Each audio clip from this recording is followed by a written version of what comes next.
Buenas tardes a todos. Hola, buenas tardes. Buenas tardes. Veo que me escuchan bien. Es un honor para mí, como secretaria Buenas general de tardes. Reflejar, darles a ustedes la bienvenida en este 12º módulo del programa de perfeccionamiento para jueces en su edición 2021. Y en nombre de todos quienes integran la comisión directiva del instituto, agradecer su interés y su participación en este y en los módulos anteriores. Porque en definitiva son ustedes quienes han posibilitado que estemos hoy llegando a este encuentro número 12. Como fue política en los módulos anteriores, una vez finalizada la exposición, abriremos el espacio a preguntas. Preguntas que serán receptadas en el chat de la plataforma y leídas por quien modere al disertante. Por otro lado, y para obtener el certificado de asistencia, les pedimos completar un formulario que hacia el cierre de la clase insertaremos en el chat. También les recordamos silenciar los micrófonos para transitar este espacio ordenadamente y sin interrupciones. Ahora sí, para dar formal inicio a este módulo, cederé el uso de la palabra a la señora vocal del Superior Tribunal de Justicia de la provincia de Entre Ríos y presidenta de Reflejar, la doctora Claudia Misaguat. Doctora, la escuchamos. Bueno, buenas tardes a todos, a todas. Muchísimas gracias, en primer lugar, al doctor Sergio Baroto. Por ahí te veo, Sergio. La verdad que un lujo compartir la tarde con un colega del Tribunal Superior de Río Negro. Bueno, ya me voy a referir a él, pero antes quiero seguir con los agradecimientos, agradecerles a todos y a todas, a cada uno de quienes también hacen un alto en su día hoy y nos acompañan, y contarles, para quienes no saben, algunos ya nos vienen acompañando de la edición 2020-2021, integro Reflejar junto a otros ministros y ministras de Cortes de provincia, algunos de ellos que hoy acá me están acompañando, el doctor Germán Busamia, el doctor Fabián Vitar, de Neuquén, de Salta. Gracias Germán, gracias Fabián, y si no sé si hay algún otro que esté omitiendo, porque la pantallita esta por ahí nos juega malas pasadas, pero bueno, gracias a los colegas que integran la comisión y que son, junto a ellos y a otros integrantes de la comisión directiva, quienes venimos llevando adelante este programa de perfeccionamiento, en especial la secretaria Analía Pérez, que fue quien hizo la introducción, y la secretaria adjunta Alejandra Barrio Nuevo, que también colabora desde Reflejar con este programa. Bueno, también, por supuesto, como siempre, agradecerle a JUFEJUS, a la Junta Federal de Cortes, porque nosotros, ustedes saben que Reflejar somos el Instituto de Capacitación de la Junta Federal de Cortes, así que a su presidenta, que hoy no nos puede acompañar, porque tiene otros compromisos, la doctora María del Carmen Bataini, quien nos ha pedido muy especialmente que transmitamos su saludo. Ella siempre está presente en nuestras capacitaciones y siempre nos acompaña, así que bueno, esta vez tiene otro compromiso a la misma hora y no lo va a poder hacer. Y también agradecerle, como siempre, a mi asistente de Reflejar, que es Belén Gómez, y a la gente de JUFEJUS, acá lo veo a Claudio, que son varios integrantes de la Junta Federal de Cortes que también siempre nos están acompañando y asistiendo. Como decía recién Analía, este es el módulo número 12 de la edición que estamos continuando 2021. Hoy nos acompaña, decía recién, el doctor Mario Baroto, ministro vocal del Superior Tribunal de Justicia de Río Negro. Se va a referir a la doctrina judicial obligatoria en la jurisprudencia de la Corte Suprema de Justicia de la Nación, lo que algunos llaman la doctrina del precedente. Yo simplemente, el doctor Baroto nos ha pedido, y la verdad que ha sido muy, muy riguroso, en mandarnos un currículo muy, pero muy breve. Él tiene muchísimos antecedentes y méritos para ser hoy nuestro expositor, y un expositor de lujo. Solo les diría a ustedes que hoy es juez del Superior Tribunal y presidente del Superior Tribunal de la Provincia de Río Negro. Tiene una maestría en Justicia Constitucional y Derechos Humanos por la Universidad de Bolonia, un diplomado en Derecho Constitucional Latinoamericano Comparado por la Universidad Austral Argentina. Ha sido decano de la Facultad de Derecho y Ciencias Sociales de la Universidad Nacional del Comahue y expresidente del Foro Patagónico de Tribunales Superiores en la Argentina. Respecto al programa Perfeccionamiento para Jueces que venimos desarrollando desde Reflejar, quiero una vez más decirles a ustedes que se encuentra a disposición todos y cada uno de los videos de las exposiciones anteriores. Están en nuestro sitio www.reflejar.gov.ar, gov con B larga. Ahí ustedes van a encontrar todos los videos anteriores que formaron parte de este programa de perfeccionamiento. Así que los invito a visitar nuestra página, también los invito no solo a que visiten nuestra página para ver los videos anteriores, sino que visiten nuestra plataforma, que están todas las actividades que hemos hecho y que estamos haciendo y que presentamos para este año, así que los invito a que ingresen a nuestra página. Ahora, Sergio, no robo más tiempo y quedamos con vos. Gracias, Sergio. Bueno, muchas gracias, buenas tardes a todas y a todos. Bueno, primero agradecer la oportunidad que me ha brindado Reflejar en participar en este prestigioso ciclo de formación de jueces. Ese agradecimiento lo hago en la persona de la presidenta, la doctora Claudia de Misahuac, y de una de las secretarias que trabaja tan intensamente en Reflejar, que es Analía Pérez, con quien he estado en contacto para coordinar los aspectos operativos de esta tarde. La verdad que es un honor para mí realmente la posibilidad que se me ha brindado de inaugurar el ciclo 2022, ¿no? de este proceso, de este programa de formación de jueces. La verdad que muchas gracias, la verdad, de corazón. Bueno, algunas cuestiones más bien breves metodológicas. Esta es una disertación que yo he desplegado en algunos posgrados, y la verdad que es bastante larga, tengo varios temas, pero para no hacerlo demasiado largo, la idea es tener una charla de unos 45 minutos aproximadamente, y luego sí dejar abierto a cualquier inquietud que pueda surgir. La voy a circunscribir en principio a tres temas. Una brevísima referencia a los antecedentes constitucionales del Stare Decisis en la Argentina. Luego sí ir al centro de la disertación, que es analizar una serie de fallos, especialmente 4 fallos de la Suprema Corte de Justicia de la Nación, que están vinculados directamente con el tema, y luego tratar un efecto que el último fallo de la Corte, que lo vamos a ver, es el más importante, un efecto que produce ese fallo en el modelo de control de constitucionalidad en la Argentina. Si quedase tiempo, podríamos hacer un parangón, y si es de interés de todos ustedes, podríamos comparar un poco cuál es la realidad hoy en la Argentina, fundamentalmente de la Corte como tribunal de última palabra en el sistema judicial argentino, con el funcionamiento del Stare Decisis en los Estados Unidos de América, que como ustedes saben, digamos, allí está la génesis del instituto. También vuelvo un poco a los saludos, lo vi a Germán Busamia, lo vi en la pantalla a Germán Vitar, también a 2 colegas queridos con los cuales integramos el Superior Tribunal de Río Negro, el doctor Sergio Cesi y la doctora Piccinini. A todos ellos, muchas gracias. También veo varios jueces y juezas de Río Negro, la verdad que me reconforta que todos ellos me estén acompañando para apoyarme en la tarde de hoy. Bueno, volviendo a la parte metodológica, eso es lo que le propongo, y la metodología ha sido expuesta en cuanto a preguntas por la doctora Pérez, hacerlas al final. No quiero romper moldes, pero no tengo ningún inconveniente que quien quiera se desmutee, me haga alguna interrupción, no me molestaría en lo más mínimo. Así que dicho esto, voy a compartir pantalla.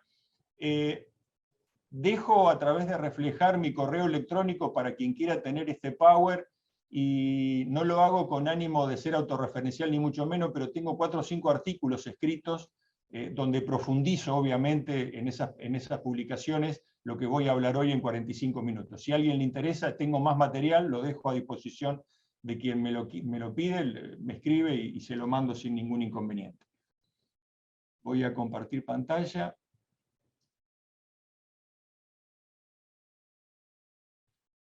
Bueno, como les decía, esta es una primera parte que si podemos volveremos. Era el funcionamiento del precedente obligatorio en Estados Unidos. Bueno, arrancamos.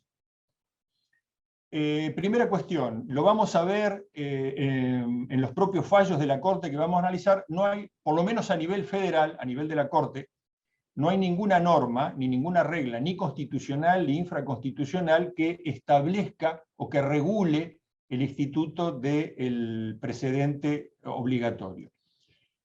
Va de suyo que doy por sentado que todos los que estamos en este Zoom sabemos de qué estamos hablando, digamos, ¿no? Muy banalmente diría que la teoría del precedente es aquella que establece que uno, para solucionar un problema jurisdiccional de hoy, puede aplicar una solución dada por otro tribunal o otro juez o el mismo tribunal en el pasado, en tanto los dos casos guarden cierta similitud, digamos, ¿no? Bueno, les decía que a nivel federal no hay ninguna regla ni norma, ni de orden constitucional, ni reglamentaria que establezca que los tribunales que estamos por debajo jerárquicamente de la Suprema Corte de Justicia de la Nación, ya estemos en fuero federal o en fuero local, tengamos que seguir esos fallos cuando se nos presenta un caso que guarda analogía con el resuelto por la Corte. Sin embargo, hay por lo menos un par de antecedentes en donde en un caso se arregló esto efectivamente y en otro supuesto se proyectó arreglar esto a nivel constitucional. Así, la Constitución de 1949, ustedes recordarán que tuvo una breve vigencia, establecía en su artículo 95 que la interpretación que la Corte Suprema de Justicia haga de los artículos de la Constitución por recurso extraordinario en cuanto a códigos y leyes por recurso de casación, será de aplicación obligatoriamente por los tribunales nacionales y provinciales, ¿no? Es decir, existió en algún momento el stare decisis vertical, ya vamos a ver la modalidad también horizontal, en el plexo constitucional argentino. Obviamente tuvo poco impacto desde el punto de vista práctico, porque esto duró lo que duró la Constitución de 1949.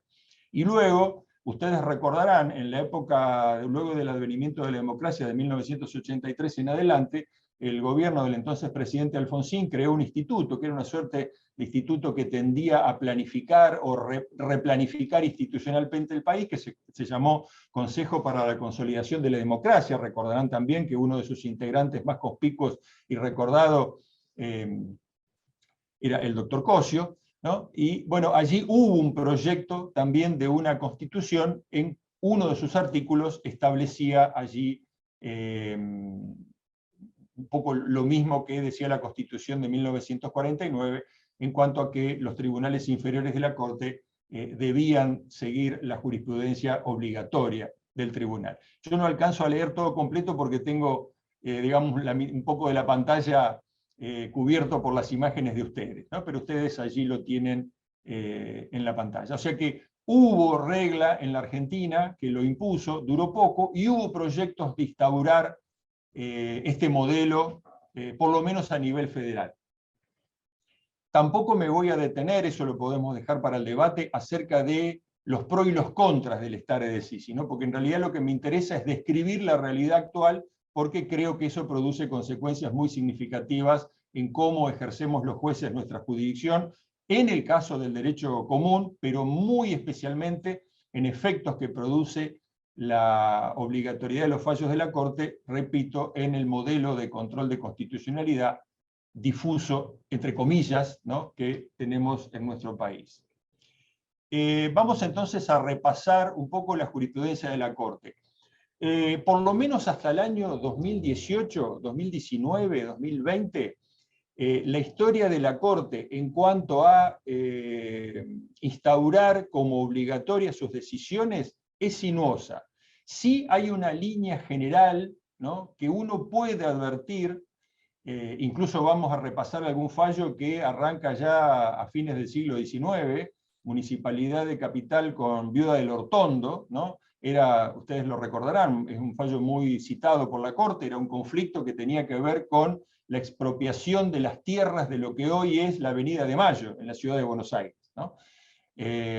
Así que a partir de esa época ya la Corte empieza a perfilar o empieza a dar señales, ¿no?, de que los jueces inferiores debíamos seguir la jurisprudencia emanada de ese alto tribunal. ¿Por qué digo que es sinuoso, por lo menos hasta los últimos años? Porque hay fallos, yo los clasifiqué en tres variantes. Una, donde la Corte llegó a sancionar a algunos jueces por no respetar su jurisprudencia. Luego viene una etapa muy conocida por todos, fundamentalmente a partir de un fallo del año 1985, Cerámica San Lorenzo, donde la Corte hace uso de lo que es el principio de autoridad, mezcla, digamos, primero habla de la autoridad moral que tienen sus fallos y luego trastoca esa autoridad a una autoridad institucional, ¿no?, pero siempre con un grado de relatividad, ¿no? No surgía expresamente la obligatoriedad de seguimiento, era una suerte de sugerencia institucional, y hay otros fallos que ahora los vamos a repasar rápidamente, en donde en algunas épocas la Corte directamente soslayó la posibilidad de que los jueces inferiores tuviéramos que seguir su jurisprudencia y dijo que cada juez decide lo que cree conveniente de acuerdo al caso que se le presenta y a las propias convicciones, por decirlo de alguna manera, digamos, ¿no? Bueno, este primer fallo que les presento, ustedes lo pueden leer ahí, es un fallo que está anclado fundamentalmente en el principio de autoridad. Este es un caso en donde la Corte sancionó a 3 camaristas que no habían respetado la jurisprudencia de la Corte que correspondía aplicar, porque había jurisprudencia en un caso análogo de parte de la Corte, pero en realidad me parece que la sanción no se apoyó tanto en el solo irrespeto de la jurisprudencia de la Corte, sino que en uno de los párrafos del fallo de Cámara, los camaristas dijeron: sabemos que hay jurisprudencia de la Corte, pero nosotros tenemos la obligación de aplicar la Constitución. En buen romance, le estaban diciendo a la Corte que en el precedente que ellos no aplicaban, la Corte no había aplicado la Constitución. Bueno, creo que todos vamos a comprender que es una verdadera mojada de oreja decirle a la Corte: yo no respeto su fallo porque usted, cuando elaboró esa decisión, no respetó la Constitución. En una de esas publicaciones que ofrezco, ahí yo desarrollo un poco más para ver cómo terminó este caso. Pero bueno, lo que quiero significar es que la Corte ha llegado a aplicar sanciones a jueces por no respetar su fallo. De allí a pensar a colegir la obligatoriedad de la jurisprudencia, hay un solo paso, digamos, ¿no? Luego vienen una serie de fallos a lo largo de muchos años, que son estos, donde la Corte dice que su jurisprudencia tiene un valor moral, hay una suerte de carga, si ustedes quieren, digo carga para diferenciarlo del concepto de obligación, ¿no? Y también ya empieza a hablar de la autoridad institucional, es decir, la Corte se planta como realmente lo es, con ese poder que tiene, es decir, es el tribunal de última palabra, ¿no? Primero podríamos pensar solamente en aquellas cuestiones que merecen agravios federales, pero ustedes saben que ha habido un efecto expansivo de la jurisprudencia de la Corte a través de una serie de institutos, especialmente la doctrina de la arbitrariedad, y bueno, la Corte termina fallando muchas veces no solamente en temas puntualmente de orden federal, sino también que termina decidiendo cuestiones que son típicamente de derecho local, digamos, ¿no? Aplicando la teoría de la arbitrariedad o la gravedad institucional, etcétera, etcétera. Y hay por último, en el punto 3 allí, traje algún muy breve fallo donde la Corte dijo que la facultad de interpretación de los jueces y tribunales inferiores no tiene más limitación de la que resulta de su propia condición de magistrados, y bueno, no alcanzo a leer, y quienes pueden y deben poner todas sus aptitudes y medios de investigación científica de otro orden para interpretar la ley si la jurisprudencia violenta sus propias convicciones. Es decir, como diciendo, si no estoy de acuerdo con la doctrina de la Corte, perfectamente me puedo apartar porque soy tan juez como ellos, ¿no? Esto último que digo es una de las críticas que recibe la teoría del precedente, que limita, ¿no?, la facultad decisoria, la independencia decisoria que juezas y jueces tenemos en este modelo de diseño constitucional e institucional.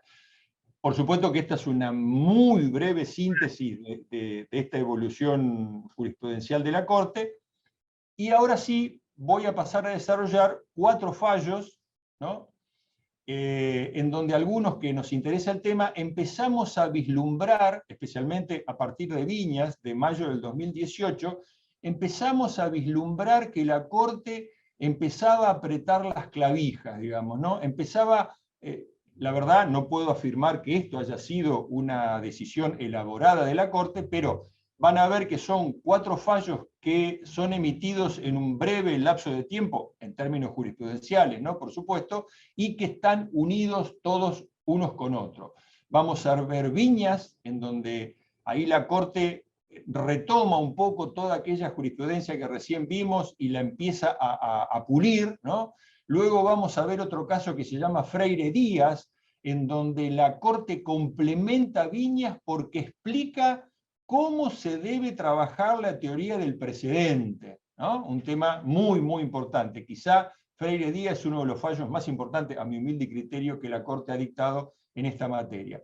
Luego vamos a analizar el tercer fallo, en orden cronológico, que se llama Espíndola, en donde la síntesis la adelanto. Allí la Corte convierte al no respeto de su jurisprudencia en una nueva causal de arbitrariedad de sentencia. Es decir, la Corte dice que cuando no se respeta su jurisprudencia en casos análogos, la sentencia que actuó de esa manera del tribunal inferior es una sentencia carente de fundamento y por lo tanto arbitraria. Y por último, Farina ID es un fallo del año 2020, en donde allí sí la Corte, sin ningún tipo de tapujos, establece una interpretación de una norma de derecho común, en este caso el artículo 67 del Código Penal, que establece causales de interrupción de la prescripción en el proceso penal, y allí la Corte dice cuál es para ella la interpretación que cabe dar a ese artículo, a ese inciso,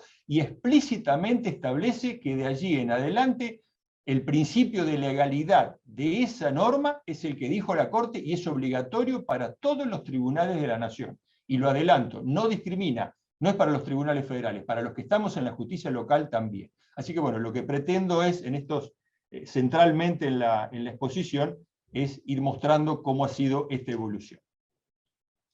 Bueno, en Viñas yo me voy a buscar mi otro Power, que sabía que por ahí me iba a pasar y por eso lo traje a mano. Y en Viñas, la Corte, me voy a ver obligado a leer un poco, porque de cada uno de estos párrafos que marqué en azul allí surgen conclusiones, ¿no?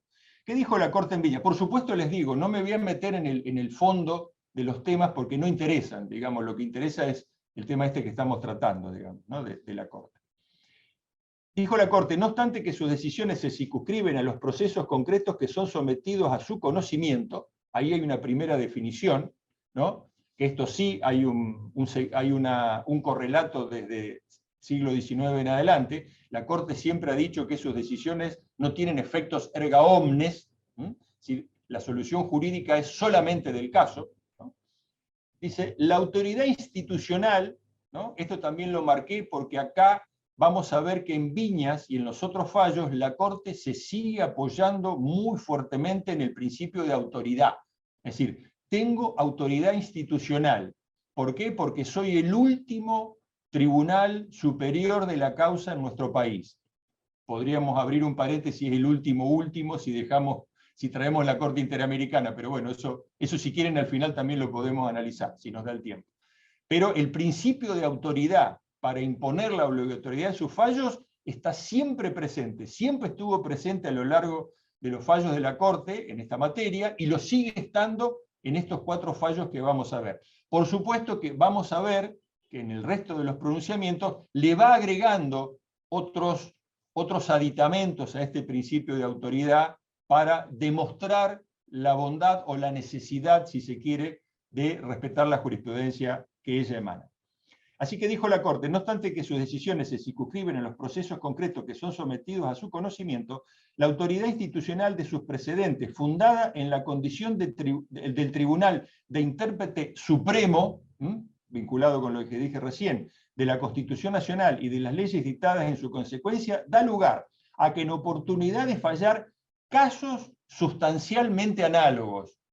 Esto guárdenselo, lo vamos a ver en detalle en el fallo siguiente, en Freire Díaz. Vamos a ver qué importancia tiene, qué es esto de la analogía sustancial, ¿no?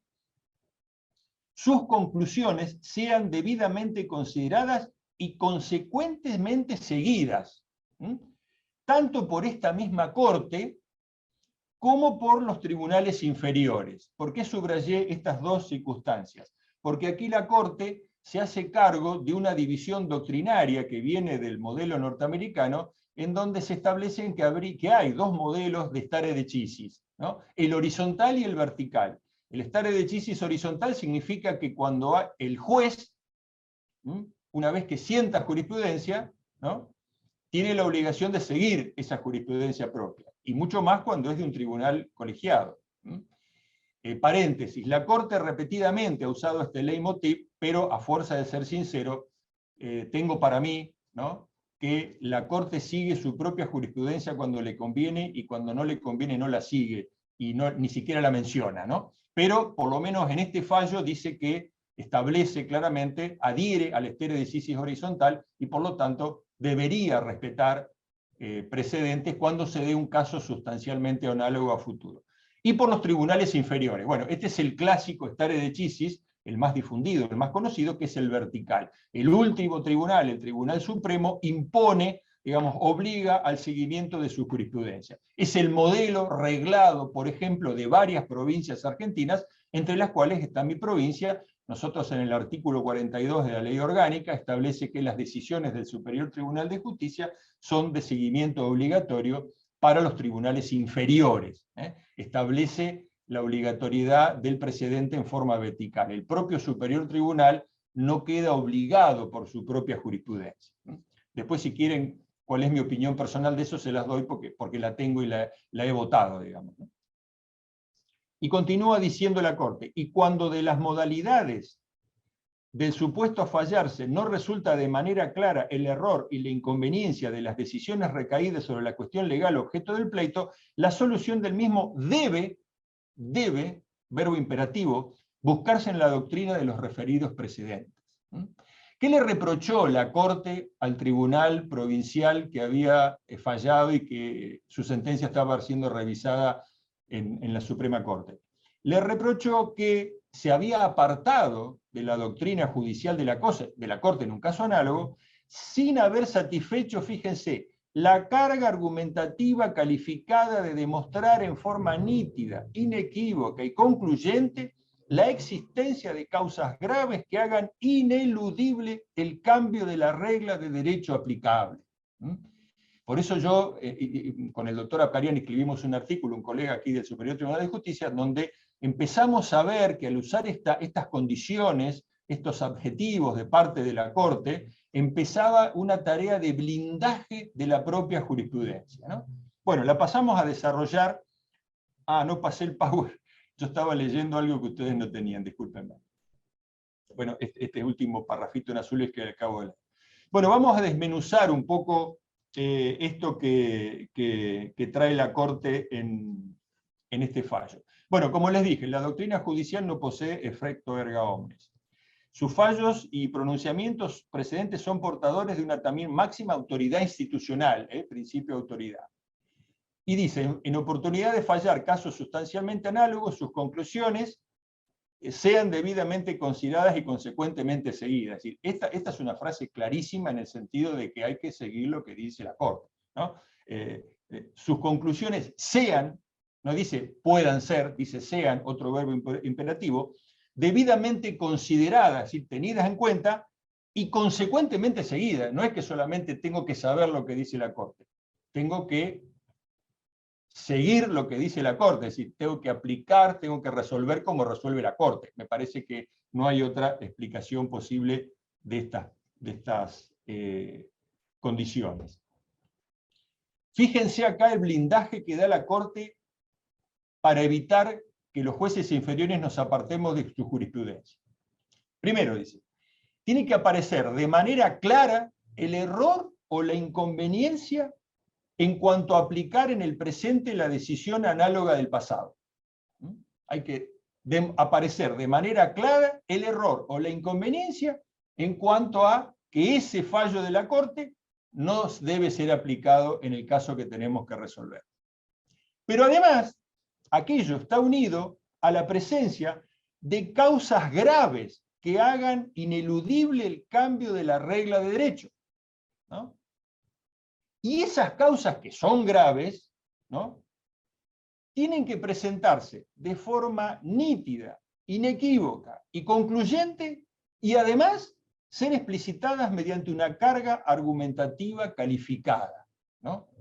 Muy difícil, por cierto, cumplir, superar este rasero que la Corte nos pone, ¿no?, para apartarnos de su jurisprudencia.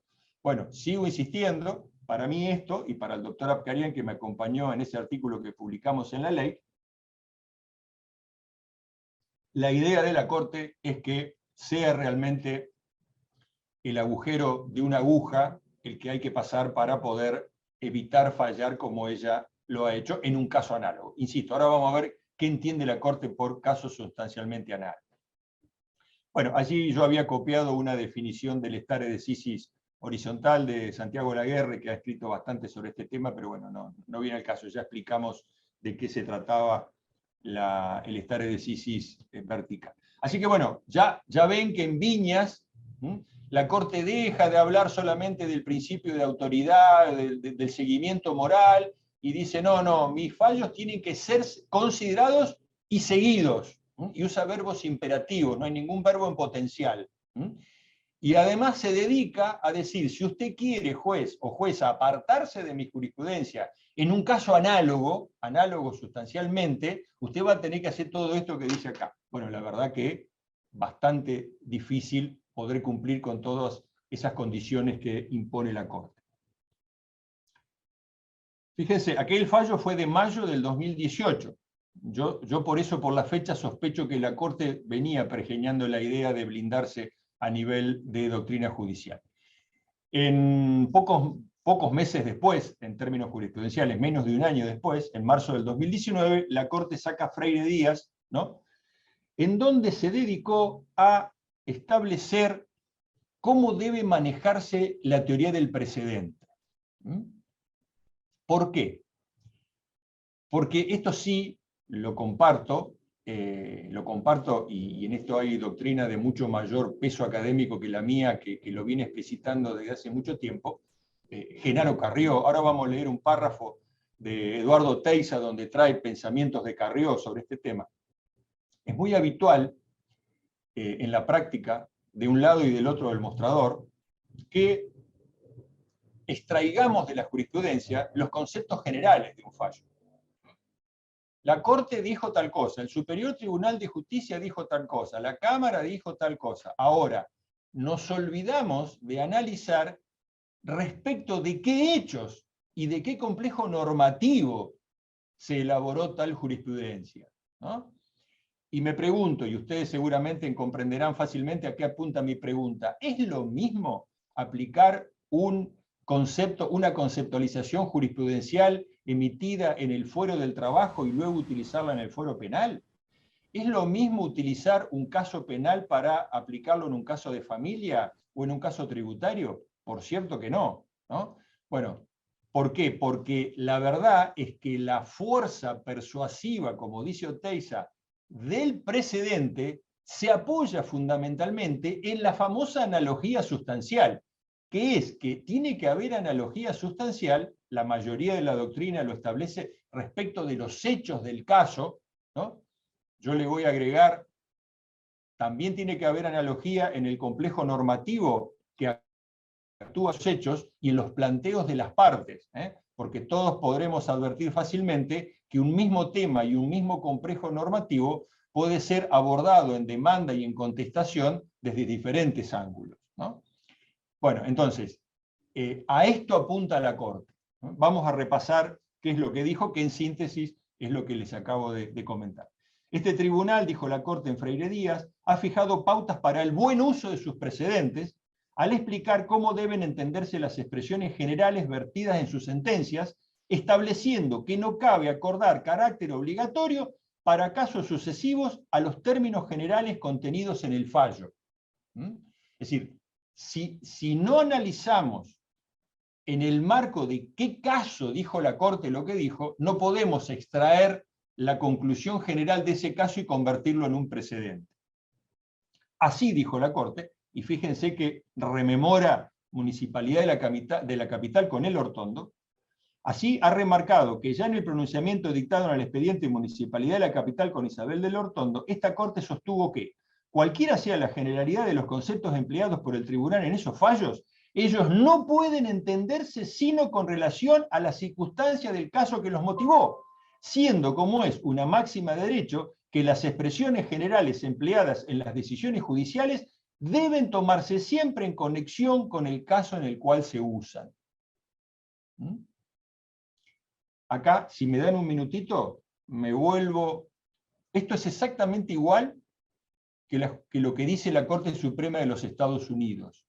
Es decir, la jurisprudencia está vinculada a los hechos del caso. No podemos tomar la síntesis que nos conviene, porque nos cierra, y desprendernos de en qué marco se dictó, surgió, se creó esa conceptualización que queremos emplear. Si no, no estamos trabajando bien con la teoría del precedente. Estamos dando una idea general, pero no estamos diciendo, este precedente me avala en mi planteo. Esto lo digo para quien demanda, para quien contesta y para quienes escribimos sentencias. Agregó la Corte, en este sentido, esta Corte ha descalificado sentencias que han aplicado la doctrina de un precedente a controversias en los que no se presentaban las mismas circunstancias debatidas en ese trámite. Tal es el caso, dijo en Freire Díaz, tal es el caso subexámine, cuyo marco fáctico no guarda relación sustancial analogía con el analizado en el precedente citado. El tribunal anterior, el tribunal provincial, había dicho, esto lo resolvemos así porque la Corte en tal caso dijo tal cosa. La Corte le dice, no señor, usted se equivocó. Ese precedente es nuestro, pero no se aplica acá, porque los hechos del caso son diferentes. No lo voy a leer para no perder tiempo, ¿no?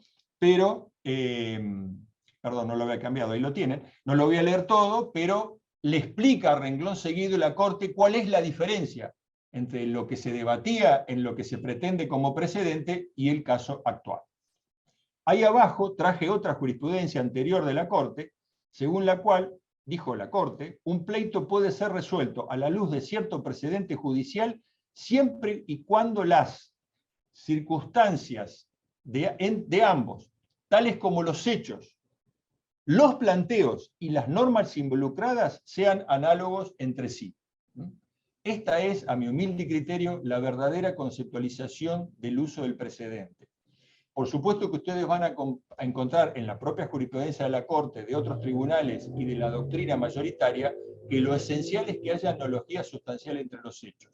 Para mí, humildemente, no es suficiente, porque, insisto, los mismos hechos pueden ser juzgados en base a complejos normativos diferentes, y los planteos en derredor de los cuales ha quedado trabada la litis también pueden ser diferentes.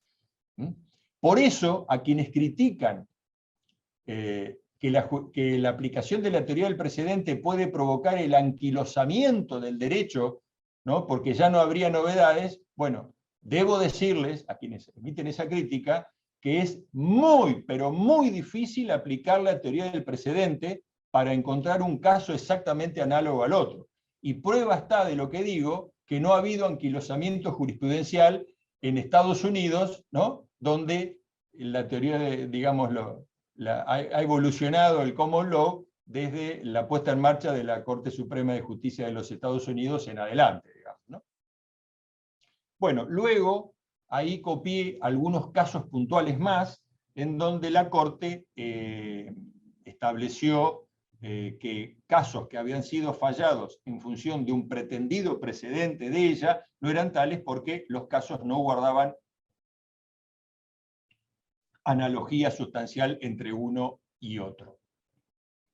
Y acá sí, este es el párrafo que es un poco largo, pero muy medular, por eso me voy a tomar la libertad de repasarlos con ustedes, porque insisto, ¿no? Este es un tema muy importante. Si aplicar la teoría del precedente es bien difícil si es que uno quiere manejarse en la función jurisdiccional con la teoría del precedente. Este es un artículo que escribió Eduardo Teixeira, haciendo un parangón entre el stare decisis estadounidense y el argentino, y acá se detuvieron, y sigue a General Carrió, en estas cuestiones. Dice: la relación entre los hechos del caso y la decisión como pauta para resolver nuevos conflictos es coherente con la tendencia a la preservación, a la búsqueda de soluciones por intermedio de la reproducción de respuestas concretas brindadas en el pasado, ¿no? Si nos está diciendo para qué sirve el precedente. La seguridad jurídica, la seguridad proviene de considerar que ante hechos similares la solución será idéntica. Por el contrario, en el derecho argentino hay una tendencia a desentenderse de los hechos del caso y a asignar relevancia a las abstracciones que con mayor o menor atingencia son formuladas en la decisión a las que se le asigna cierto valor persuasivo. Y subrayo, se extraen de una determinada decisión judicial las reglas generales sin importar la correspondencia con lo efectivamente discutido.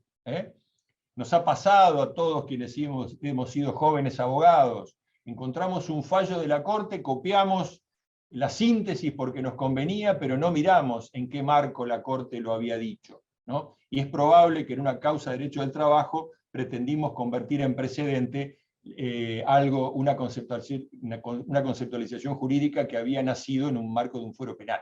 Por supuesto que eso es un error y eso no es llevar un precedente a juicio.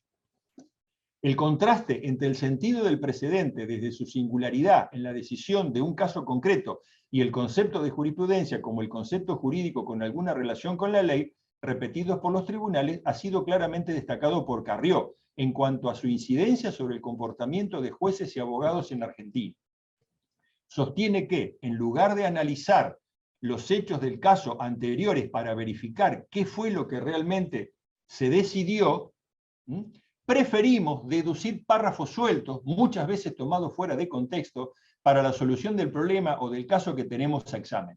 La falta de reflexión y examen del material fáctico hace que la fuerza persuasiva disminuya. Insisto, doy un ejemplo extremo. Traigo al fuero del trabajo una jurisprudencia que pretendo usar como precedente que vino del fuero penal. No tiene la más mínima fuerza persuasiva. Es una conceptualización general vacua, vacía de contenido. No es un precedente para mi caso. Continúa Teixeira. Al carecer de identidad, la aplicación del nuevo criterio o regla jurisprudencial tendrá un menor anclaje en la situación previamente resuelta y perderá valor persuasivo para casos futuros. La ausencia de una analogía directa entre el conflicto y la sustancia de la decisión hace que ella se debilite al no tener un anclaje en la situación concreta a decidir. Así que bueno, me parece que es muy bien explicado por Teixeira esta situación, y la Corte, insisto, se ha detenido en esto, en Freire Díaz, para, como parte de ese derrotero que algunos de nosotros intuíamos que iba camino a la jurisprudencia obligatoria, digamos, de su parte. Bueno, luego vino Spíndola. Spíndola, fíjense la fecha, menos de un mes después, me parece. A ver. Freire Díaz es del 19 de marzo del 2019. Y Spíndola, la Corte lo saca el 9 de abril, menos de un mes después, ¿no? Bueno, ¿qué hace la Corte en Spíndola? Es lo que les adelanté. En Spíndola convierte el irrespeto de su jurisprudencia en una nueva causal de arbitrariedad de sentencia. Bueno, voy a pasar algunos slides más rápidamente, porque acá la Corte vuelve a repetir temas que ya vimos, vuelve a explicar la necesidad de respetar su jurisprudencia. Fíjense, acá lo marqué porque ya empieza a decir, es deber de toda jurisdicción, ¿no?, en una conceptualización general. Es un párrafo que habla del respeto general de la sentencia. Pero fíjense, ya empieza a decir, de toda jurisdicción, no dice la jurisdicción federal, ¿no? Y todos sabemos que Lo que no se aclara no hay que aclararlo, digamos, no toda jurisdicción es toda jurisdicción. O sea que también me parece que este mensaje viene para los jueces que no dependemos directamente desde el punto de vista institucional de la Corte. Dependemos a nivel procedimental, si se quiere, ¿no? Bueno, acá en el considerando 12, la Corte le enrostra al Tribunal Inferior de Provincia que el fondo era el respeto o no del plazo a ser juzgado en un tiempo razonable, ¿no? Y le dijo a la Corte, más allá de las particularidades de los votos de los miembros del tribunal, en dichas decisiones fijan una línea clara en la materia. Es decir, le dice, mire, usted sabe que tenemos una línea jurisprudencial en el tema de plazo razonable. En el considerando 15 dijo la Corte, configura una situación extremadamente delicada el hecho de que un tribunal, aun cuando se trate de la máxima instancia de una jurisdicción provincial, era la Suprema Corte de la Provincia de Buenos Aires, decida desaplicar un sinnúmero de estándares establecidos y reconocidos en los fallos de la Constitución Nacional. Quiere decir que el no respeto de la jurisprudencia de la Corte, ella lo entiende como una situación extremadamente delicada. Otro calificativo como aquellos que vimos cuando analizábamos Viñes. En el considerando 16, acá, este es súper importante, dijo la Corte en el considerando 16, aún frente a la inexistencia de una norma en tal sentido, este tribunal ha señalado reiteradamente el deber que tienen los organismos jurisdiccionales de conformar sus decisiones a las sentencias de la Corte dictadas en casos similares. Reconoce la Corte que no hay norma que le dé esa facultad. Sin embargo, dice, habla del deber, verbo imperativo. Deber es sinónimo de obligación, no hay otra alternativa semántica, ¿no? Fíjense, la Corte nuevamente le da efectos expansivos a su jurisprudencia. Esto no está en la Constitución, esto no está en la Ley Orgánica del Poder Judicial de la Nación, ¿no? Son lo que Sagüez llama las sentencias mutativas. Esto produce una mutación en el sistema procesal constitucional argentino. Nuevamente la Corte se adjudica la posibilidad de crear un instituto, en este caso el precedente obligatorio, así como creó la doctrina de la arbitrariedad, la gravedad institucional. Otro ejemplo de efecto expansivo. Dice, tal obligación se sustenta, y acá aparecen nuevos elementos. Acá la Corte ya empieza a agregar, ¿no?, elementos jurídicos, y vamos a ver que luego sociológicos y político-institucionales, para darle más fuerza a sus precedentes. Dice, tal obligación se sustenta tanto en su carácter de intérprete supremo, ven, no abandona el principio de autoridad que vimos ya cuando arrancamos, de la Constitución Nacional y de las leyes dictadas en su consecuencia, como en razones de celeridad y economía procesal, que hacen conveniente evitar todo dispendio de actividad jurisdiccional. No lo pasé, discúlpenme. Estoy trabajando con dos Power al mismo tiempo y paso el mío y no paso el de ustedes. Fíjense, estoy leyendo el punto 2, ¿no? La Corte acá trae elementos que me parece que son de mayor peso.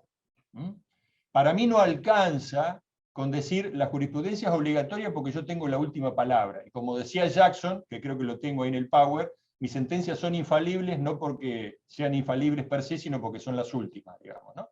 Bueno, acá le agrega otros elementos. ¿Cuál es uno de los beneficios que la doctrina y la jurisprudencia americana le reconoce a la aplicación de la teoría del precedente? La celeridad, no litigar en vano. ¿Para qué voy a fallar yo en primera instancia, en segunda instancia y tal vez en una cámara de casación en contra de la Corte, haciendo perder tiempo a los litigantes, provocando un gasto innecesario si yo sé que la solución está dada por la jurisprudencia de la Corte? Tengo que aplicar en la jurisprudencia de la Corte. Por supuesto que hay otro elemento de mucho mayor peso para seguir a la doctrina judicial obligatoria. La igualdad ante la ley, como decía Vidar Campos, implica la igualdad ante la jurisdicción. Ya decía que no hay nada más desigual, más violatorio del derecho a la igualdad de la Constitución Nacional, que en un caso igual, que a casos iguales las soluciones judiciales sean diferentes, ¿no? Pero bueno, acá la Corte introduce razones de celeridad y economía procesal para evitar dispendio de actividad. Señores, no hagan a las personas, a la gente litigar innecesariamente. Si el caso es análogo a uno de la Corte, deben aplicar la solución de la Corte. Estos son los verbos que trajo la Corte en su fallo. Luego, perdón, me fui para atrás. Bueno, trae algunos fundamentos más de orden general. Vamos, por una cuestión de rapidez, vamos a avanzar. Dijo, en el considerando 18, expresa su preocupación respecto de dos conductas decisorias de la Suprema Corte de la Provincia de Buenos Aires. Primero, no haber hecho recaer sobre los imputados la demora en la tramitación del proceso, era un proceso penal, el impulso es de oficio, ¿no? Y segundo, porque la decisión criticada, la de la Corte Suprema de la Provincia de Buenos Aires, entra en franca colisión con precedentes de la Corte en la materia, constituyendo un palmario apartamiento de ellos. Y en el considerando 28, ¿qué hace la Corte? Hace toda una larga reseña, es prácticamente casi 2 carillas, ¿no?, de un montón de precedentes de la Corte que refieren a plazo razonable. ¿Con qué particularidad? Fueron todos casos en donde la Corte le revocó sentencias a la Suprema Corte de la Provincia de Buenos Aires. Le está diciendo, usted no respeta mi jurisprudencia que además he elaborado yo a la luz de sentencias suyas que me han llegado en recurso aquí arriba, digamos, ¿no? Lo que decididamente preocupa a este máximo tribunal es que mientras esos precedentes han constituido los estándares que la Corte Suprema ha construido sobre el particular, resultan ser los mismos que el presente caso el Superior Tribunal ha tácitamente elegido desaplicar al no dar respuesta a la cuestión federal que le fue planteada, ¿no? Bueno, luego, la Corte dice que la Corte de la Provincia de Buenos Aires no respetó Di Masio y Estrada, ¿no? Y le dice, en estas condiciones, ¿no?, por no haber respetado esos precedentes de la Corte, el pronunciamiento apelado exhibe graves vicios de fundamentación que lo califican como un acto jurisdiccional válido con arreglo a la doctrina de esta Corte sobre arbitrariedad de sentencia, resultando insustancial el tratamiento de los restantes agravios. Concretamente, la violación de la doctrina legal de la Corte la incluyó como uno de los motivos para que una sentencia sea arbitraria. Ustedes recordarán, la definición de arbitrariedad es no aplicar el derecho vigente, ¿no?, a los hechos probados de la causa. Ya vamos a volver a esto de derecho vigente, ¿no? Es muy importante. La Corte, cuando habla de arbitrariedad, habla de derecho vigente, no habla de derecho positivo vigente. Ya vamos a volver. Y, por último, por lo menos en cuanto al desarrollo de los fallos, llegamos al más importante de todo, Farina, del 26 de diciembre del año 2019. O sea, arrancamos en mayo del 2018 y en diciembre del 2019, ¿no?, un poquito más de un año y pico, ¿no?, la Corte reelaboró de a poco, esta es mi opinión personal, insisto, ¿no?, creo que respondió a una cierta estrategia, porque acá, como ustedes lo ven ahí, eso es textual. La Corte, arrancamos por el final, dijo la Corte, declarar que la doctrina judicial de esta Corte referida a la interpretación del artículo 67, inciso del Código Penal, es de seguimiento obligatorio para todos los tribunales judiciales del país. Así, textual, ¿no?, para que no haya dudas.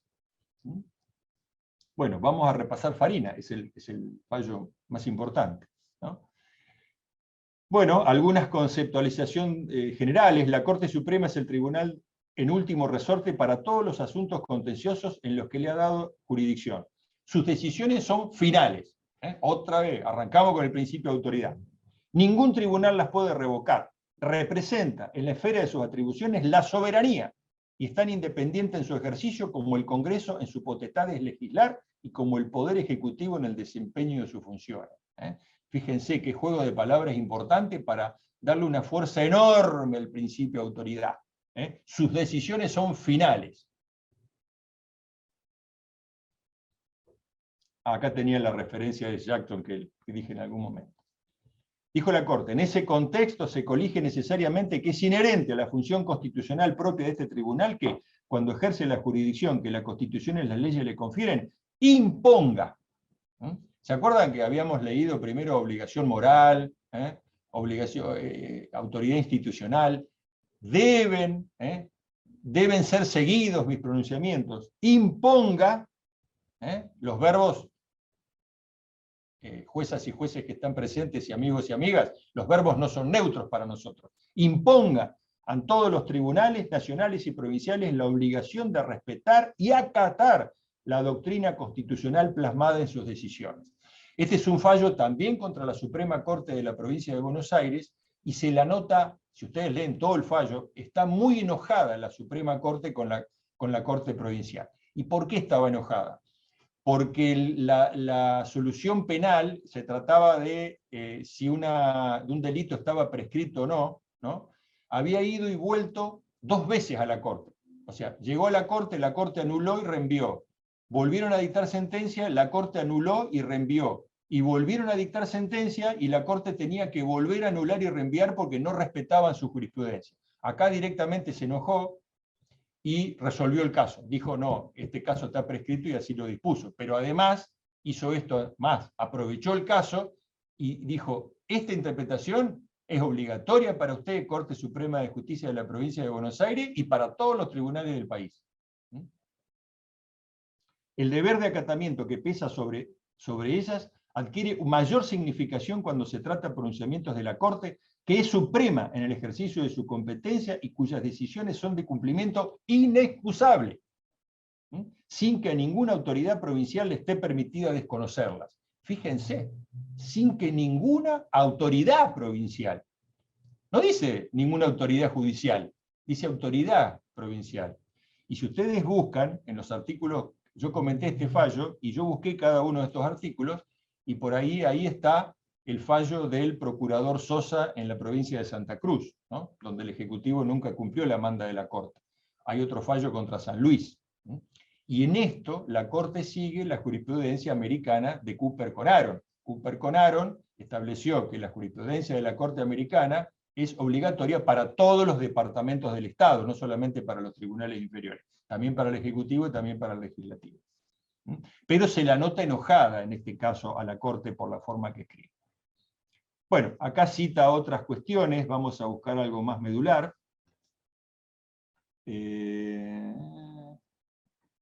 Acá tengo el otro que marqué.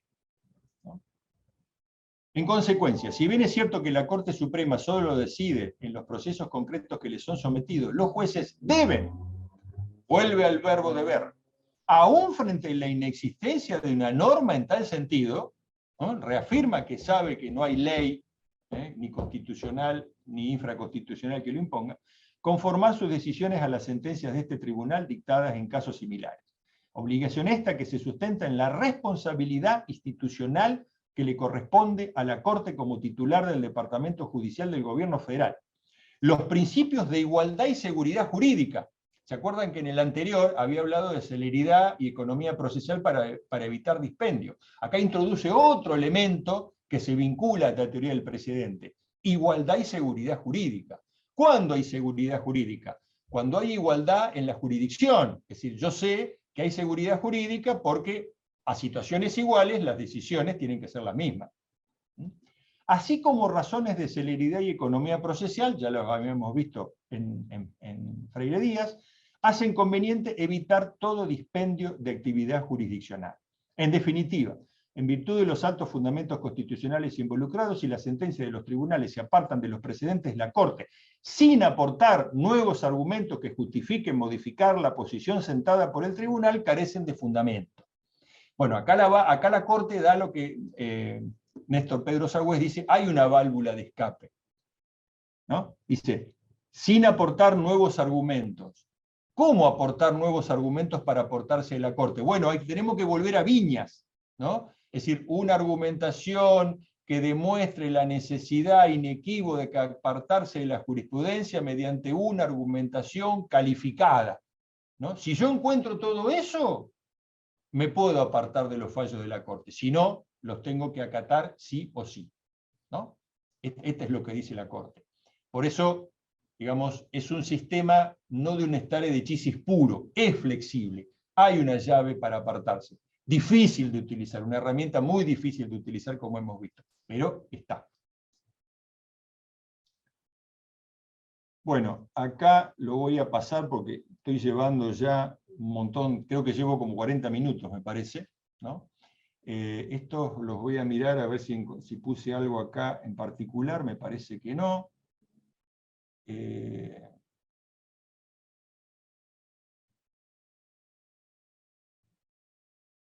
Este sí, el considerando 19. Le dijo, ahí donde lo tengo subrayado, ¿no?, el hecho de que la Corte de la Provincia de Buenos Aires no hubiera respetado la jurisprudencia de la Corte sobre cuál era el único acto interruptivo de la prescripción, que era el dictado de la sentencia definitiva, y se constituye un claro alzamiento de parte del tribunal acuo y los tribunales que de él dependen, contra la autoridad de este tribunal en su carácter de último intérprete de la ley en la República Argentina, ¿no? Fíjese que ya no habla de las normas constitucionales, habla de la ley, o sea que también reafirma su posición de último intérprete del derecho común. ¿Y qué es alzamiento? Alzamiento es sinónimo de desobediencia. Uno se alza contra alguien que tiene autoridad sobre uno. Tampoco este verbo me parece que debe ser visto como de casualidad, digamos, en un fallo de la Corte. ¿Sí? Hay alzamiento contra la autoridad. Bueno, yo tengo autoridad sobre vos, y vos tenés que respetar mi autoridad. Es el metamensaje, por lo menos, que yo creo que intenta la Corte decir con estos fallos. Bueno. Y lo paso rápido, esto no tiene mayores importancias, ¿no?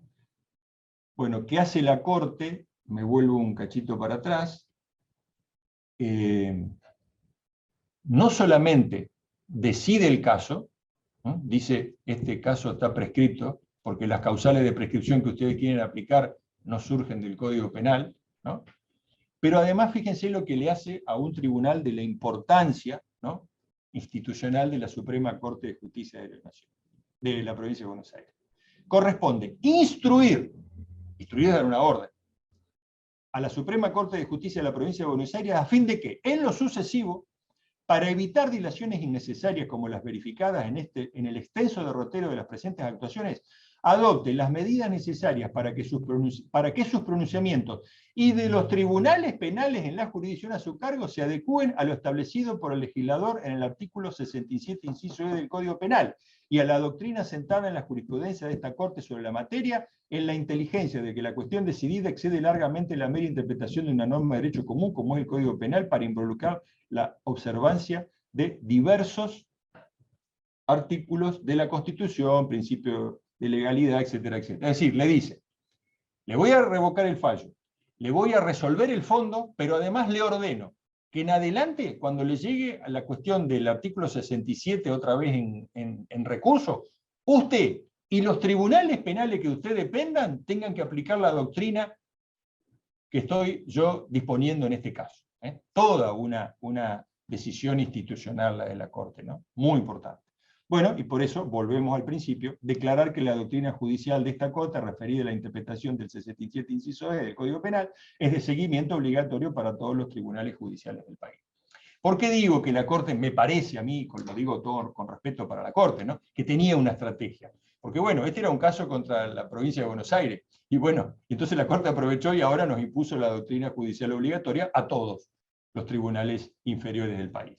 Así que bueno, la realidad, ¿cuál es? Este es el único fallo que hay, no ha habido otro, donde la Corte convierta una conceptualización jurídica en obligatorio para todos los tribunales del país. El hecho de que no haya otro, a mi criterio, no implica de que la Corte ha puesto la doctrina del precedente obligatorio en la Argentina, ¿no? Y como para ir redondeando y por ahí cierro o vemos si hay alguna pregunta, lo que me parece muy importante es el efecto que esto produce en el modelo de constitucionalidad en la Argentina.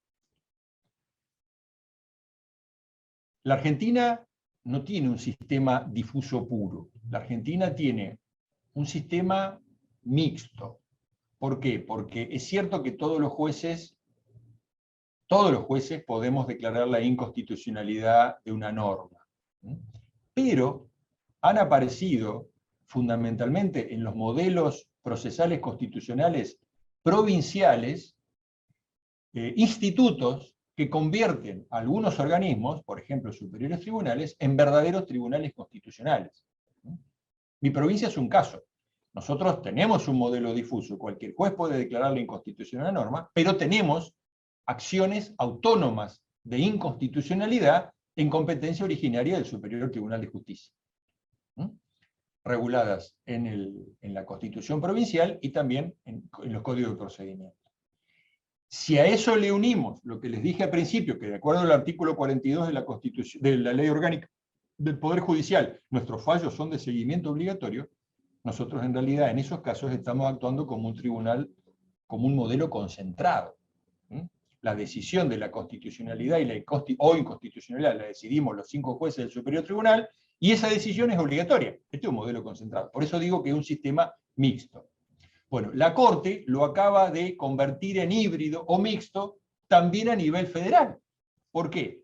Porque si hay que seguir la jurisprudencia de la Corte en forma obligatoria a partir de Farina, cuando la Corte decida la inconstitucionalidad de una norma, ¿no?, también deberíamos hacer lo propio si esa norma está en juego en nuestro tribunal de provincia.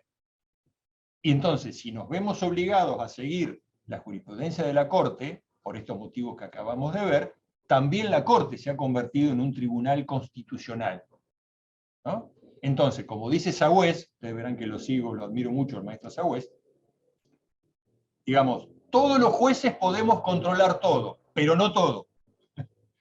Lo que la Corte haya controlado, ya no lo podemos volver a controlar, tenemos que aplicar.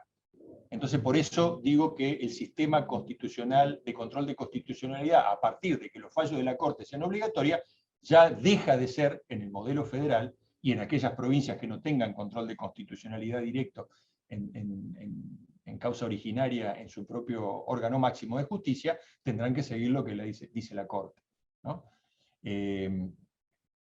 ¿Cuál es la particularidad? Esto fue creado pretorianamente. Hay modelos de control difuso mezclados con control concentrado. Sí, Brasil. Brasil tiene un modelo de control difuso, pero ustedes saben que la Constitución brasilera se modifica por enmiendas, no necesita convención constituyente, tiene creo que 163 enmiendas la Constitución brasilera, más de 160. Bueno, en el año 2004 hubo una, creo que la tengo en el Power, hubo una enmienda, acá la puse, en donde estableció lo mismo, digamos que las decisiones del Supremo Tribunal Federal brasilero, que es la Corte brasilera, son obligatorias hacia los tribunales inferiores, ya sean en las esferas federal, estadual o municipal, porque ellos tienen en algunos lugares un modelo de justicia municipal. Bueno, pero esto fue por una reforma constitucional. Acá la Corte lo hace pretorianamente, ¿no? La mayoría de la doctrina coincide con que es bueno tener stare decisis vertical y horizontal, pero mucha de esa doctrina critica que la Corte haya dado un nuevo paso para expandir su propia competencia. Así como se ha criticado la teoría de la doctrina de la arbitrariedad, la de la gravedad institucional, también se critica que la Corte ahora, a partir de Farina, convierta sus fallos en obligatorios. Personalmente, en un primer análisis, yo creo que tiene la potencia. O sea, le hemos admitido la doctrina de la arbitrariedad, ¿no? La Corte dice que hay sentencia arbitraria cuando la solución del caso ha sido adoptada sin respetar el derecho vigente de acuerdo a los hechos probados de la causa. ¿Se acuerdan que dije algo? La Corte no habla de derecho positivo vigente. Cuando dice derecho vigente, la Corte se está refiriendo al derecho judicial. ¿Y qué es el derecho judicial? Es la ley más la interpretación del juez, ¿no? Entonces, si la Corte es creadora de derecho, todos los jueces somos creadores de derecho. Por supuesto que no invadimos el Ejecutivo. ¿Por qué? Porque no creamos derecho nuevo. No somos creadores de derecho original, somos creadores de derecho derivado. Es decir, es el derecho que surge de acuerdo a la interpretación que damos a la ley en el caso, ¿no? En esto tengo el respaldo de Vidar Campos, digamos, ¿no? Por ejemplo, ¿no? Entonces, si la Corte le hemos convalidado, porque la doctrina de la arbitrariedad tiene ya, no sé, 30, 40 años, digamos, instaurada, ¿no? Y decimos que una sentencia es arbitraria cuando no aplica el derecho vigente, entendiendo al derecho vigente también, digamos, entra el derecho positivo, pero también entra el derecho jurisdiccional, el derecho judicial. Bueno, pues bien, la Corte puede hacer lo que hizo ahora, es decir, crear derecho, interpretando las normas constitucionales, como lo hemos visto, ¿no? De la forma que acabo de decir. Me olvidé, y con esto voy a cerrar, me vuelvo un poquito para atrás al slide 33, porque ahí aparecieron algunos fundamentos, si ustedes quieren, que usa la Corte, sociológicos. Fíjense qué más dice la Corte para cimentar, en el último párrafo. Dice, por cuanto resulta incuestionable la autoridad definitiva que tiene la interpretación de la Constitución Nacional por parte de la Corte Suprema, cuyo leal acatamiento, fíjense qué alcance le da al hecho de respetar sus fallos la Corte. Dice, cuyo leal acatamiento es indispensable, fíjense qué verbo, para la tranquilidad pública, la paz social y la estabilidad de las constituciones, de las instituciones, ¿no? Conceptos, algunos vinculados a lo jurídico, otros a lo sociológico, a lo político institucional.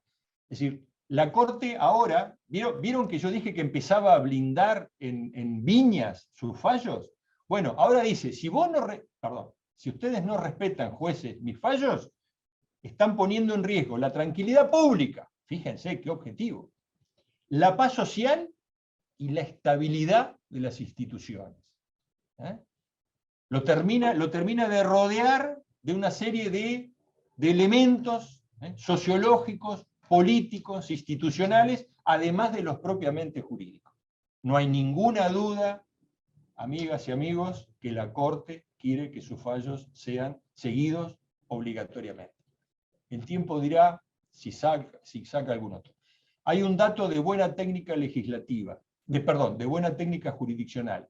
La doctrina judicial emergente que se pretende sea obligatoria está explícita. Está en el parrafito que vimos, ¿no?, que la Corte pone en la parte resolutiva. Declarar que la doctrina judicial... Esto es muy importante, porque uno de los problemas que hay cuando se pretende aplicar la teoría del precedente es que uno tenga, como nos ha pasado montones de veces en fallos de la Corte, en donde uno lee y no encuentra cuál es el holding. ¿Qué es lo que se resolvió? Porque está rodeado de un montón de obiter dicta, y hay que entrar a desentrañar haciendo juegos semánticos para ver qué fue lo que pasó. La buena técnica procesal constitucional, que es la que tiene la Corte Suprema de los Estados Unidos, es que esa doctrina que se pretende obligatoria esté expresada así concretamente como la Corte lo hizo. Bueno, creo que llevé más de 45 minutos. Hay mucho más para desarrollar, pero bueno, paro acá y abrimos las consultas. Si les parece, si no, sigo. Muy interesante, doctor. Muchas felicitaciones en el chat. Tengo una pregunta de Adrián de Borsa, que espero pronunciar bien el apellido. Colega rionegrino. ¿Qué tal, Adrián? Bueno, una consulta: ¿cómo se compatibiliza la doctrina del precedente con el margen de apreciación provincial? Bueno, no debería haber ninguna contraposición, porque, por lo menos en la provincia de Río Negro, el margen de apreciación provincial lo deberíamos tener primero definido nosotros como máximo tribunal de la causa, digamos, ¿no? Creo que no debería haber incompatibilidad porque son institutos diferentes. El margen de apreciación provincial, por lo menos en la jurisprudencia de la Corte, influjo del ministro Rosati, es tomar en cuenta cierto contexto esencial, cultural, sociológico de un determinado sitio para tomar una decisión de tal o cual naturaleza. Obviamente, si fuera un fallo del Superior Tribunal de Justicia de la provincia de Río Negro, y quedara reflejado ese margen de apreciación provincial en una sentencia nuestra, por imperio del artículo 42, habría doctrina judicial obligatoria. Lo mismo si la Corte decidiese hacer lo propio en caso de que revise esa sentencia, ¿no? Como lo hizo en el caso Castillo con provincia de Salta, creo que fue el primero, el tema de las escuelas laicas. Por otro Sergio, lado, perdón, Sí, Claudia. doctora.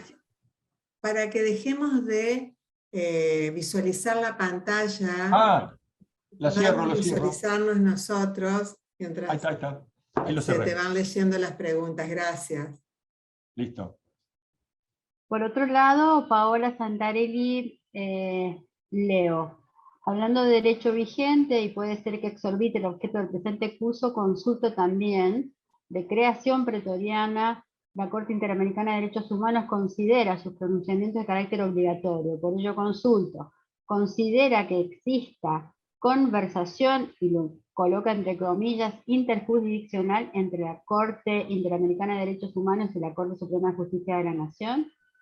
Bueno, sí, hola Paola. Paola es una jueza civil y comercial también rionegrina, una querida amiga, una exalumna.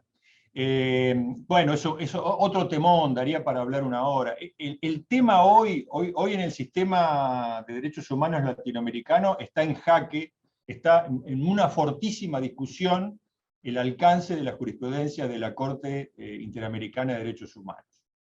Sí puedo decir que en función de un fallo que la Corte sacó en el año 2020, que se llama BMJ, no me acuerdo ahora, si quieren después les paso todo mi folio, donde la Corte Suprema de la Nación Argentina trató el tema de la inconstitucionalidad de oficio, y por un voto mayoritario, la Corte Suprema de Justicia de la Nación dice que los jueces tenemos que declarar la inconstitucionalidad de oficio cuando lo necesitemos, ¿no? Bueno, allí la Corte incidentalmente retomó, arrancó con Almoracín Arellano, el fallo de la Corte en el año 2006, donde el voto de Sergio García Ramírez establecía que la famosa frase que los jueces argentinos tenemos que hacer también como un control de convencionalidad. Y después llegó hasta Fontevecchia del año 2011, donde, bueno, está toda la Ibsen Cárdenas, toda la evolución de la Corte Interamericana, donde no solamente tenemos que hacer control de convencionalidad, sino que lo que tenemos que hacer de oficio también, digamos, ¿no? O sea que para la mayoría de la Corte, en este caso eran, creo que Rosati, Lorenzetti y Maqueda, creo que es BMJ, no estoy seguro ahora, ellos estarían de acuerdo con eso, con que los fallos de la Corte Interamericana también oficiarían como una suerte de precedente obligatorio para nosotros los jueces. Esto está muy controvertido, muy controvertido. Hay otro fallo muy interesante, se los recomiendo, es de noviembre del año 2021, octubre, noviembre y diciembre, se llama Caso Casanina versus Chile.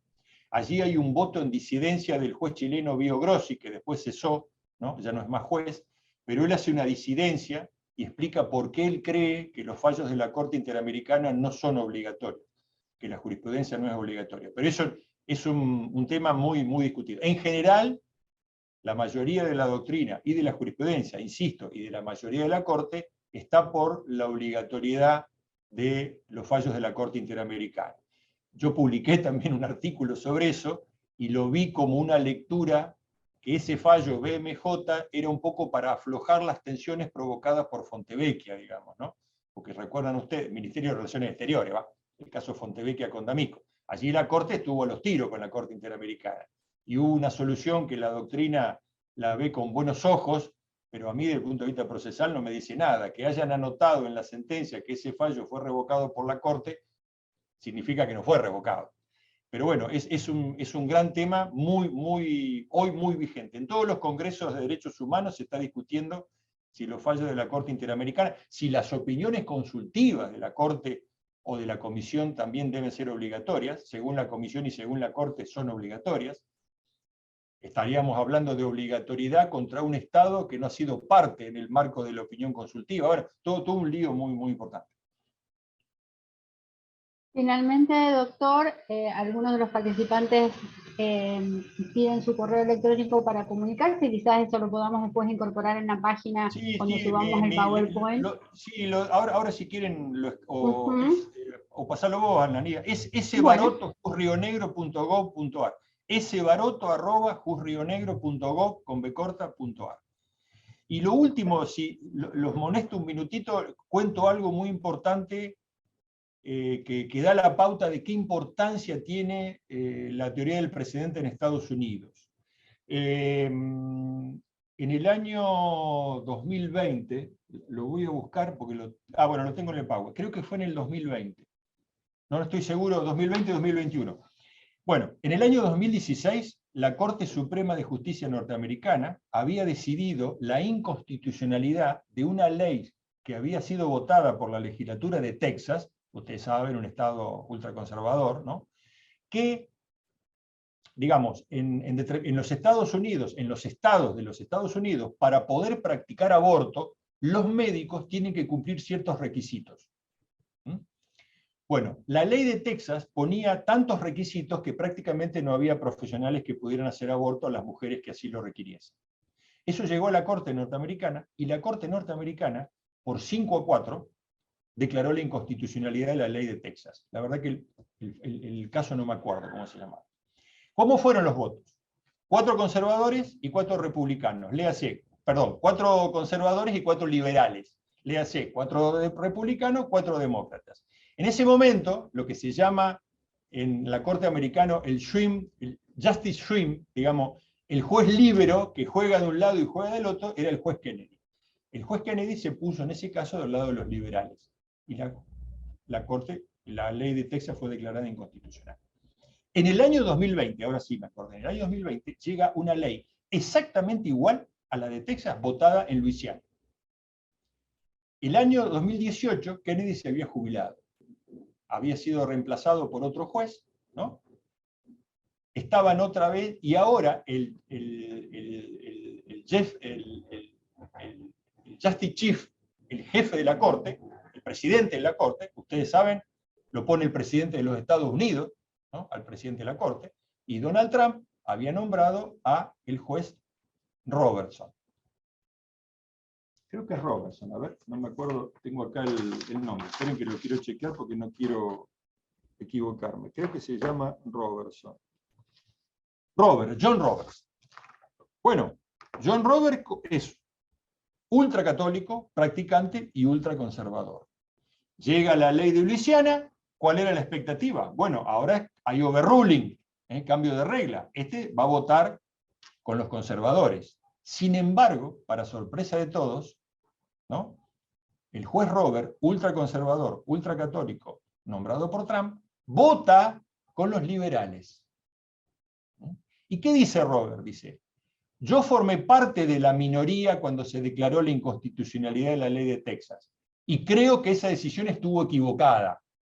Pero, dice, la jurisprudencia, el precedente, para seguir teniendo la importancia que tiene en nuestro sistema institucional, porque recordemos que a partir de Cooper-Coraron del año 1958, la jurisprudencia de la Corte es obligatoria no solamente para los tribunales, sino para todos los departamentos del Estado, para el Ejecutivo y para el Legislativo. Dice, para cambiar la jurisprudencia hace falta algo más que la propia solución del caso. ¿Qué hace Robert? Mira la sociedad, mira qué contexto hay. Dice, y el precedente no puede cambiar así como así. No podemos, ¿por qué? Porque había 4 años de diferencia. Fíjense la importancia que tiene para un juez en Estados Unidos la teoría del precedente. Como dice, ¿qué puedo decir de la Argentina?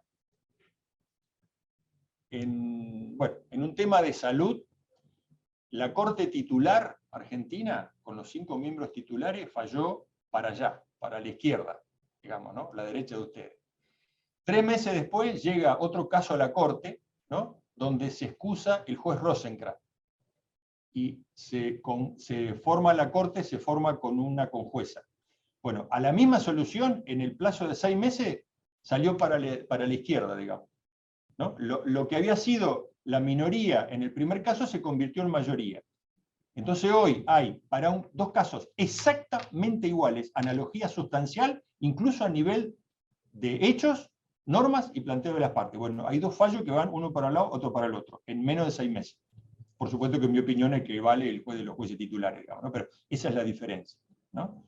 Entonces, a ver, la Corte norteamericana entre el periodo, no me acuerdo bien ahora, 1810, 1957, en ese periodo que eran 140 años, hizo solamente 90 cambios de regla de derecho. Es decir, menos de una por año, ¿no? Y nosotros tenemos jurisprudencia para todos los gustos cada 2 o 3 días. Por eso me parecía importante esto de la importancia del cambio de la regla de derecho. Todo tiene que ver con la seguridad, la igualdad ante la ley, digamos, las reglas de juego tienen que ser claras y tienen que estar estabilizadas. Por lo menos, esa es mi opinión. ¿Algo más? Doctora Misaguac.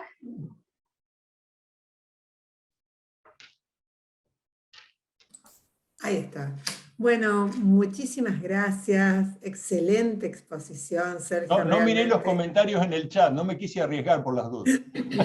Excelente, excelente exposición. Quiero decirles a todos los que nos han seguido esta tarde que esta exposición va a estar ya editada para verla en la página de nuestra página de Reflejar la semana próxima. Así es más o menos como venimos haciendo.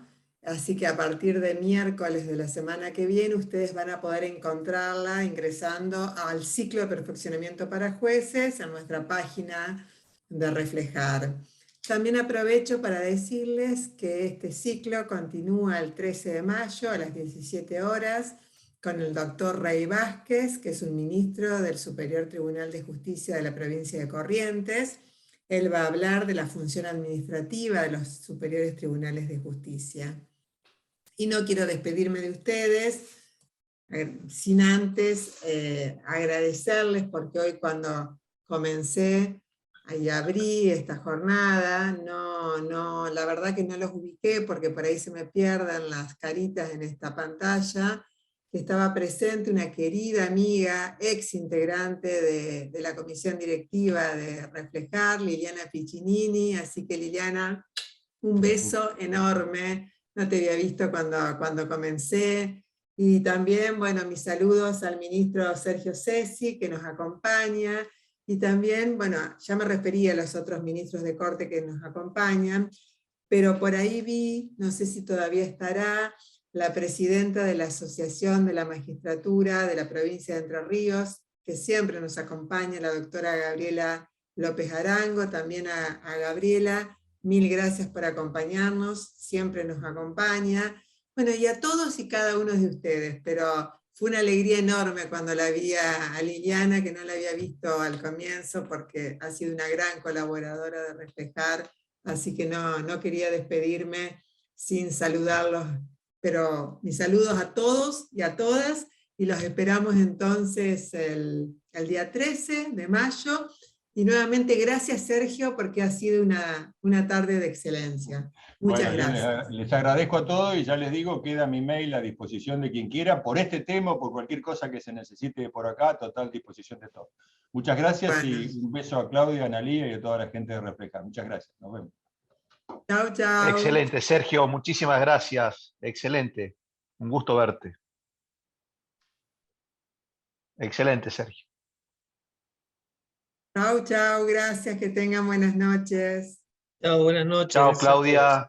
Chao, chao, Analía. Que estén muy bien. Chao, Claudio. Muchas Saludos gracias a por la todos. exposición, excelente. Muy buena, muy buena.